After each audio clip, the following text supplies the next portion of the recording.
હું ગુજરાત સરકારને વિનંતી કરું છું કે સામી પાર્ટીના લોકોને હિસાબ કિતાબ કરવા માટે પોલીસ ખાતાનો અને ખોટા કાયદાઓનો દુરુપયોગ ન કરે.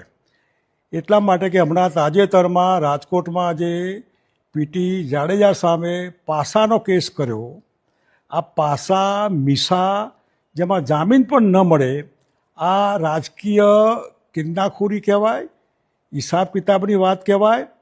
પીટી જાડેજાના જે કંઈ શબ્દો હોય, આ ભાષા હોય, એના સામે તમારે જે કરવું એ કરો, પરંતુ અલ્ટિમેટલી પાસા જેવો કાયદાનો દુરુપયોગ કરીને તમે માણસને અમાનવીય રીતે જેલમાં ધકેલી દો, એ બરાબર નહીં.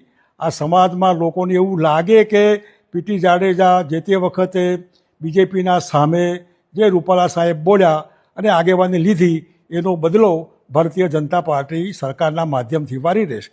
આ બરાબર નહીં. પાસાનો કાયદો દૂર કરો અને બાકીનું તમારે જે કરવું એ કરો.